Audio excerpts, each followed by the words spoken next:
what do I believe my self-worth was? Was I worth having a business? Did I believe I was worthy enough to be publicized in a business manner? This podcast is all about authentic conversations. It's all about growth, love, respect, success, mind, body, and spirit. If you're looking to grow and expand in your life and become your authentic self, this is the podcast for you. Hi, you guys. Welcome back to AuthenticTalks. I'm really excited about this week's show, you guys. We have an amazing conversation today on the show all about self-worth, you guys. So I'm excited for you guys to hear the show. We also get into some other topics as well. This week's guest is a life coach, a podcaster, a motivational speaker from Chicago, Illinois, with a mission to empower Black women to realize their worth and change their lives accordingly. She has a bachelor's degree in entrepreneurship and a master's in higher education leadership. She's blended her passion for educating and empowering together in her brand known as Lonnie G Speaks. She speaks life into her clients and any audience she comes across. Check out her podcast, Lonnie G Speaks. The podcast is available on Spotify, Apple Music, and iHeartRadio. Hi, Lonnie. Hi, thank you for having me. I'm glad that you're here. I'm super excited. Okay, Lonnie, I gave a little introduction on you before the start of the show, but I want you to share with everyone tuning in who you are. So I'm a life coach, podcaster, and a motivational speaker. That's like my main gig. And I also am a client success manager for another more popular, more renowned life coach. I help her with her clients, and I'm also learning more about how to be a better life coach myself from her. So my reason for becoming a life coach is that I want to empower Black women to realize their worth and change their lives accordingly. That fills my heart. I used to work in higher ed, and my main focus was empowering young Black women, the undergraduate students, the grad students that I would work with, even women that were older than me, just like focusing on like what it is that we love about ourselves and living in that truth, because all the time around us we're told that we're too much or we're not enough or all this. My focus and pouring into Black women is literally just my favorite part about doing that every day.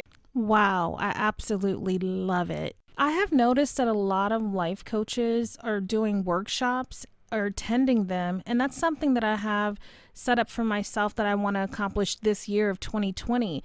Do you attend workshops or do them or host them? Yes, I do hold workshops. I also deliver speeches. I've done commencement speeches for different schools.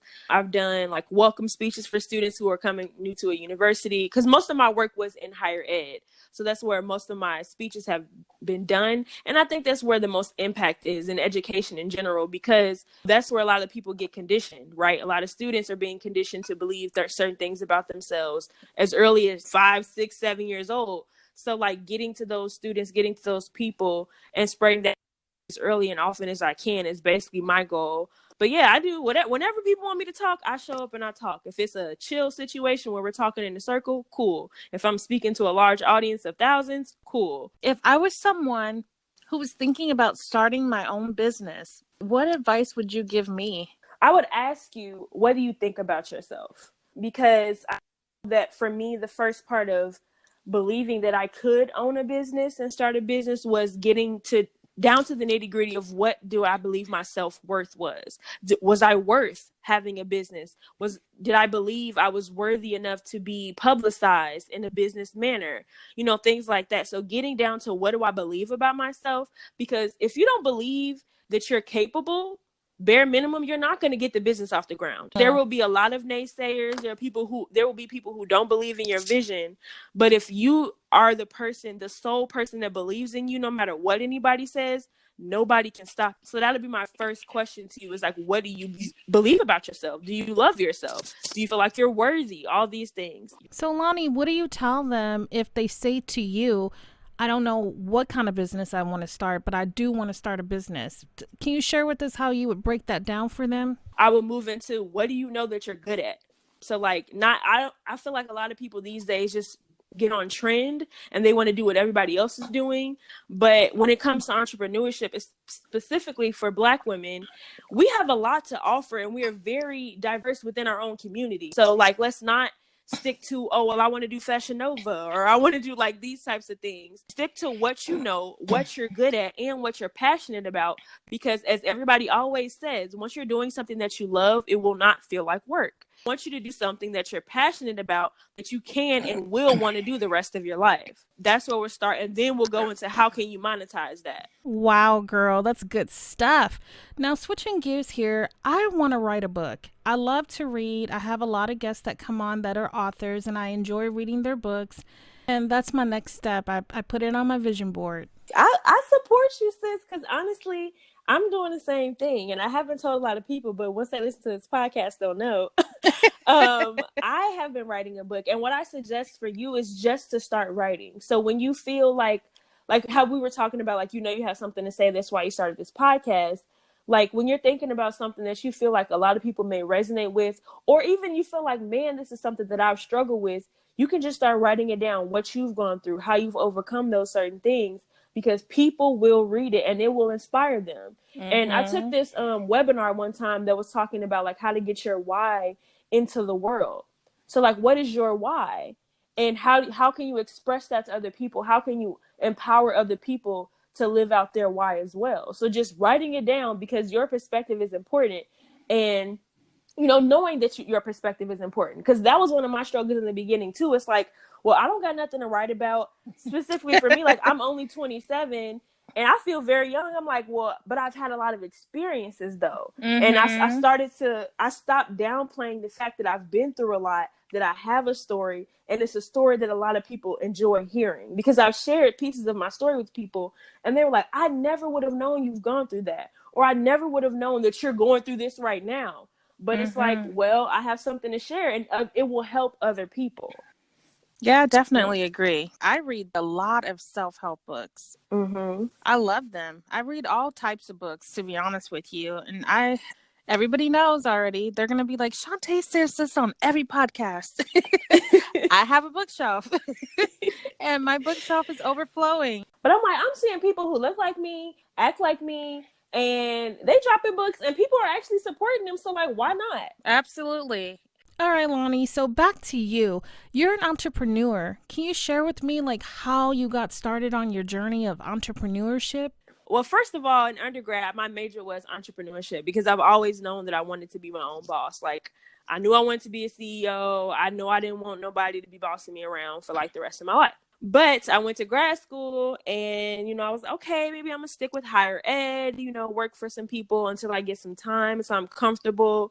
And the universe told me, nah, sis, you're going to do it right now. And I wasn't ready, but I was forced into it. So like I graduated from grad school this past May and had 0 job prospects. And I had gone to job, what was it called? I forgot what it was called. It was just like networking. I literally flew to LA to do a placement exchange. I interviewed with a lot of schools, thinking about working in their residence life department, things like that.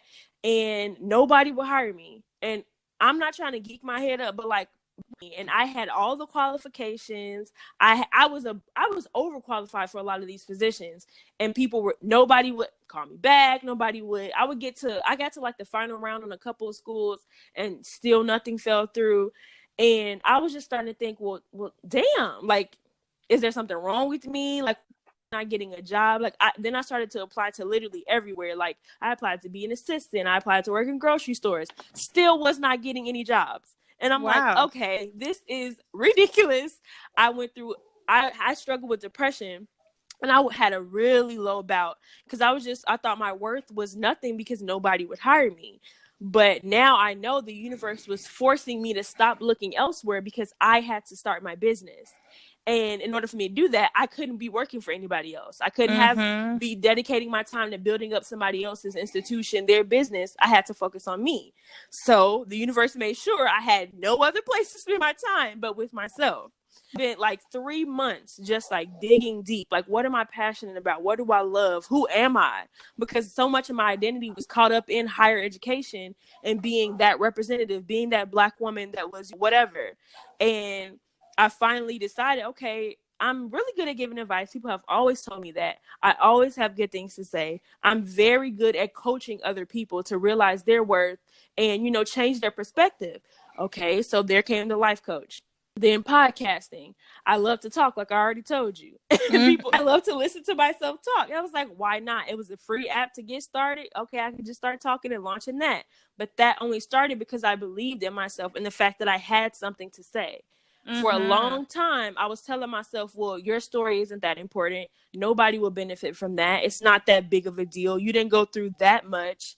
And it took a big mindset shift for me to finally believe in myself and say, yes, you are worthy of this. Yes, you do have something to say. And that's why I do what I do. We've let everybody else control things about us. We've let the stories that people told us about ourselves control us. We let the stories that we've told ourselves about ourselves that aren't true, but we've kept them in our hearts, in our bodies, and let them weigh us down for so long. But it's like, no, you have the power to change your life. Nobody else is in control of your life but you. Motivational speaking has always been a part of my life, though. Like, I'm just now starting to get paid for it, but I've always loved to talk to people. I love to pour life into people, especially big audiences, because I just feel like that's the easiest way to get to as many people at one time. Yeah, that was something. I actually was like the commencement speaker at my undergraduate graduation. And that was the first time I spoke in front of like the biggest audience ever. And when I tell you, I thought I was going to be scared, but like I knew that was my moment. I felt so empowered and I felt so calm speaking in front of the largest audience ever. And that's when I knew, I'm like, this is what I'm supposed to be doing. So, yeah. That's cool. I always knew for myself that I was supposed to do something that involved my voice, because I didn't come to where I am until like later in life, but I was a corporate trainer for many years and I loved like speaking, being in the front of the class and talking and teaching people and helping them and getting people engaged and making people feel comfortable and coming out, pulling them out of their shyness. And then sometimes I felt like I was going past the classroom. It turned into they're coming back in and like, oh, I have this problem.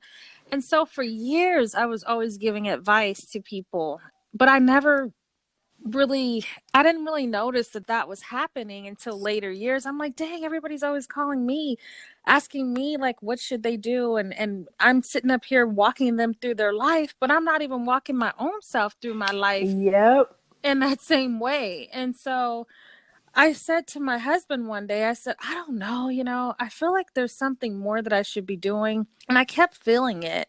And so finally, I feel like I answered my calling. Motivational speaking is something that I am definitely interested in. Tell us about your podcast. It's a little bit of everything because I like to talk about a little bit of everything. So it's basically like how I've described it, though, is like it's where you get the realness, random tidbits of wisdom from me, my perspective as a life coach, my perspective as a motivational speaker, or just my perspective as me. And I talk about like being an entrepreneur, like adulting, and I talk about the latest Black Twitter rants because I love Black Twitter and they be cracking me up.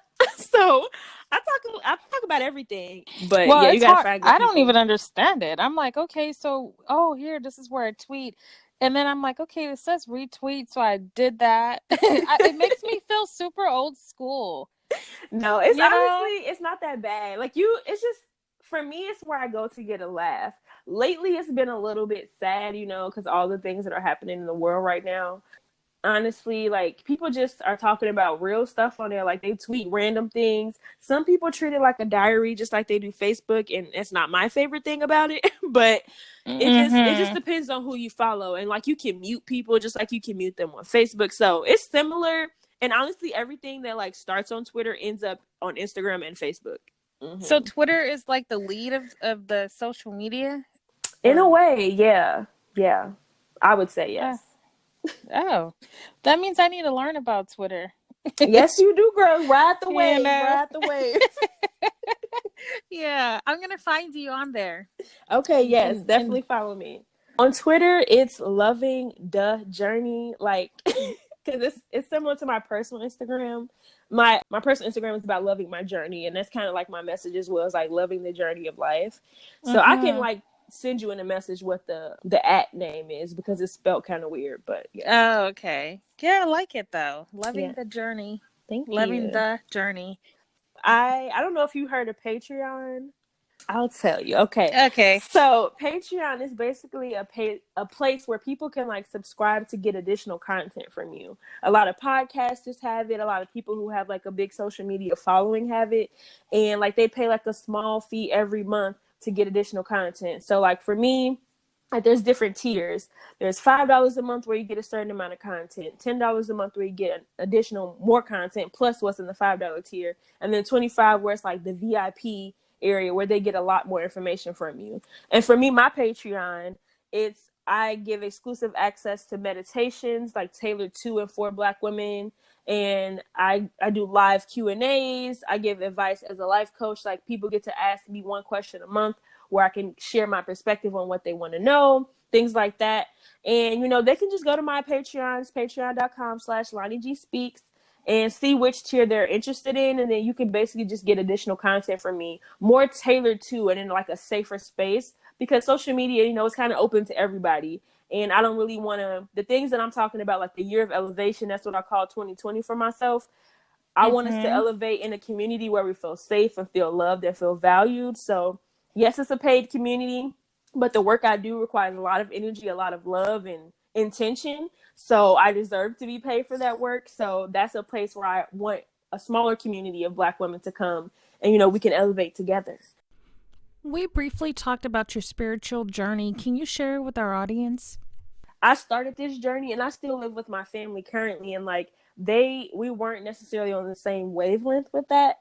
And it was really difficult to like find like my soul family, the people that understood what I was going through, understood my spiritual journey, and were able to also affirm me. Because, when you're going through it by yourself, people will make you feel like you're crazy. And well, they can't make you feel any way, but like certain things they will try. They will try to make you feel like you're tripping. Yeah.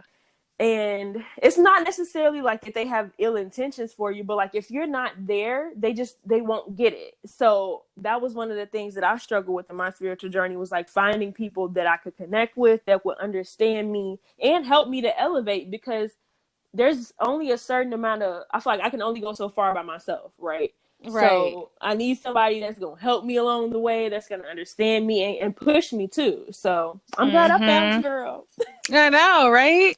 We do get communication, we get confirmation, we get all of that. And it's like all about being in tune and paying attention. I love your energy. You have good energy. And so do you. Thank you. We'll definitely be looking you up, Lonnie. Okay. All right. Well, I appreciate you having me on the show as well.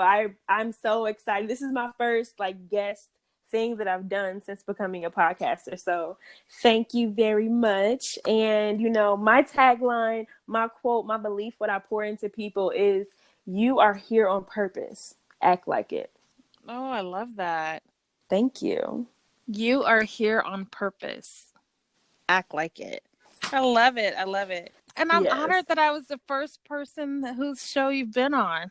Yes, I'm honored too. This was a really great time. And I'm actually working on my schedule this year for my podcast. And I would love to have you on my show as well. Absolutely. Wow, you guys, I really enjoyed talking with Lonnie. That was an amazing show. One of the things that I want you guys to be able to take away from the show is writing down what it is that you tell yourself. What are the things that you have repeating over and over and over in your head about yourself and about your self-worth? And one of the things that you have to do is write this down.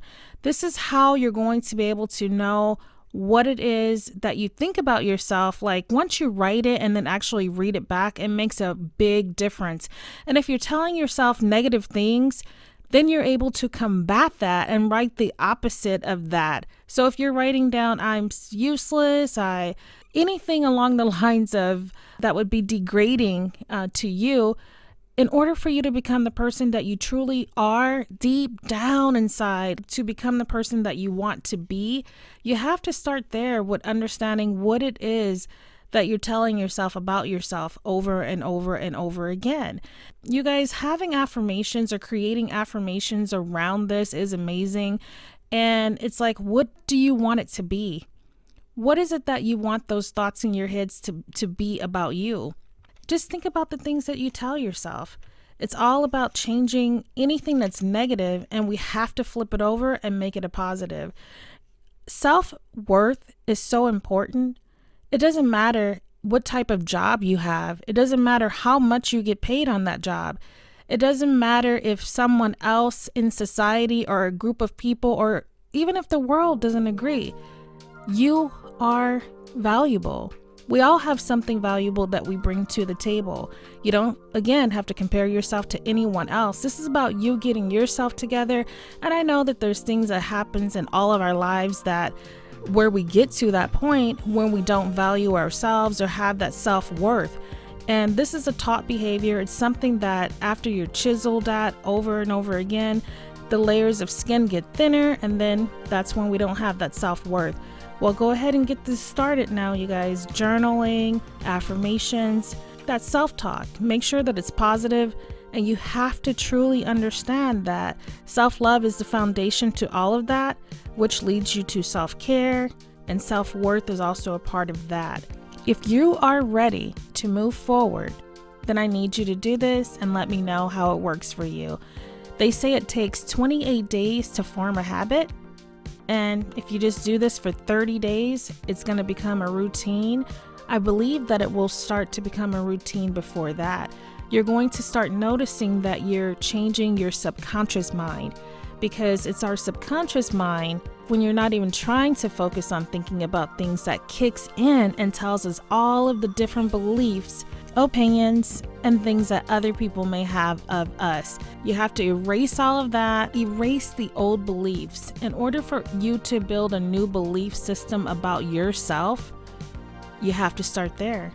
Write them down, get those affirmations, and they need to be I am. I am is powerful. So I want you to make your affirmations about you. I am, and you fill in the blank. I am, and fill in that blank. And always remember to tell yourself that you love yourself, and you have to treat yourself like you love yourself. Thank you guys so much for tuning in.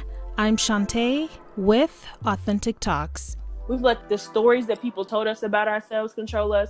We let the stories that we've told ourselves about ourselves that aren't true, but we've kept them in our hearts, in our bodies, and let them weigh us down for so long. But it's like, no, you have the power to change your life. Nobody else is in control of your life but you. You are here on purpose. Act like it. Self-worth gives us the ability to believe that we are capable of doing our best with our talents, contribute to society, and lead a fulfilling life. All right, you guys, now you have some tools that can help you to build self-worth. Authentic Talks is now available on Spiritual Pod Network.